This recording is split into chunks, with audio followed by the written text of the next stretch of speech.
નમસ્કાર ખેડૂત મિત્રો.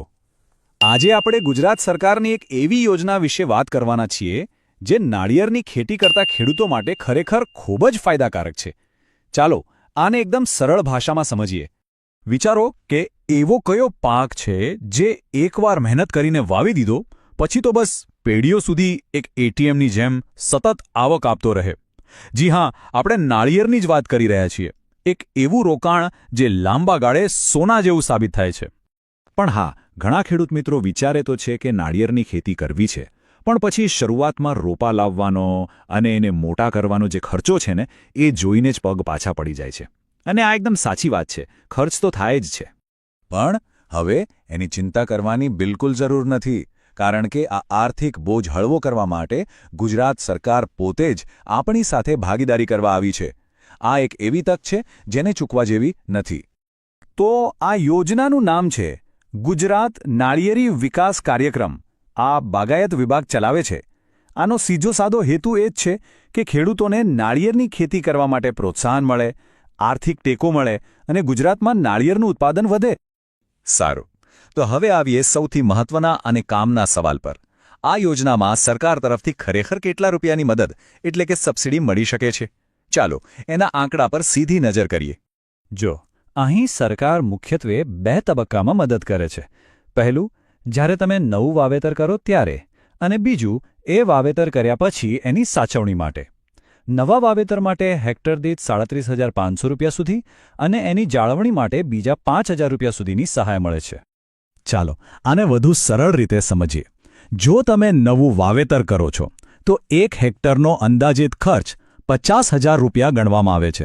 એની સામે સરકાર તમને 75% રકમ ચૂકવે છે, એટલે કે પૂરા 37,500 રૂપિયાની સીધી મદદ. આનાથી શરૂઆતનો મોટો બોજ એકદમ હળવો થઈ જાય છે. અને વાત અહીં જ નથી અટકતી. છોડ વાવી દીધા પછી એની માવજત પણ એટલી જ જરૂરી છે. તો ખાતર, પોષણ અને જીવાત નિયંત્રણ માટે જે 10,000 રૂપિયાનો ખર્ચ થાય, એમાંથી પણ અડધો એટલે કે 50%, મતલબ કે 5,000 રૂપિયા સુધીની સહાય સરકાર અલગથી આપે છે. તો હવે મનમાં સવાલ થાય કે આટલી સરસ યોજનાનો લાભ કોને કોને મળી શકે? શું કોઈ ખાસ શરતો છે? ચાલો એની પાત્રતા વિશે પણ જાણી લઈએ. આની શરતો તો જુઓ, એકદમ સીધી અને સરળ છે. બસ ગુજરાતના ખેડૂત હોવા જોઈએ, પોતાની માલિકીની ખેતીની જમીન હોવી જોઈએ અને ગુજરાતના રહેવાસી હોવા જોઈએ. બસ આટલું જ. સારું, બધું સમજાઈ ગયું. પણ હવે આના માટે અરજી ક્યાં અને કેવી રીતે કરવાની?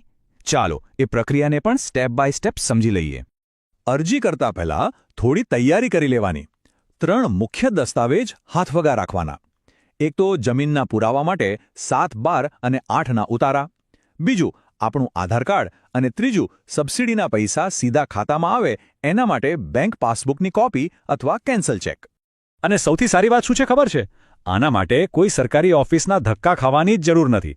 ઘરે બેઠા પોતાના મોબાઈલ કે કોમ્પ્યુટરમાંથી જ આઈ ખેડૂત પોર્ટલ ખોલીને ઓનલાઈન અરજી કરી શકાય છે. એ પણ બિલકુલ મફતમાં. બસ આટલા સરળ સ્ટેપ્સ ફોલો કરવાના છે. હા, એક વાત ખાસ યાદ રાખજો. ફોર્મ ભરતી વખતે તમારો જે ચાલુ મોબાઈલ નંબર હોય એ જ નાખજો અને બરાબર ચેક કરીને નાખજો, કારણ કે તમારી અરજી મંજૂર થઈ કે ના મંજૂર એની બધી જ જાણકારી તમને એસએમએસથી એ જ નંબર પર મળશે. તો આ બધી પ્રક્રિયા પૂરી થયા પછી આખરે ખેડૂતને શું મળે છે? આ યોજનાનો સૌથી મોટો ફાયદો શું છે? ચાલો હવે એની વાત કરીએ. ટૂંકમાં કહીએ તો આ યોજનાની મદદથી આપણું ખેતર એક કાયમી આવક આપતું સાધન બની જાય છે, જે આવનારી પેઢીઓ માટે પણ એક સુરક્ષિત ભવિષ્ય તૈયાર કરે છે. આનાથી મોટી વાત કઈ હોઈ શકે? તો આ હતી નાળિયેરી વિકાસ કાર્યક્રમની સંપૂર્ણ માહિતી. આશા છે કે આ તમને ઉપયોગી થઈ હશે. જો આ માહિતી સારી લાગી હોય તો બીજા ખેડૂત મિત્રો સુધી પણ જરૂર પહોંચાડજો. ફરી મળીશું આવી જ કોઈક નવી અને ઉપયોગી માહિતી સાથે. જય જવાન, જય કિસાન.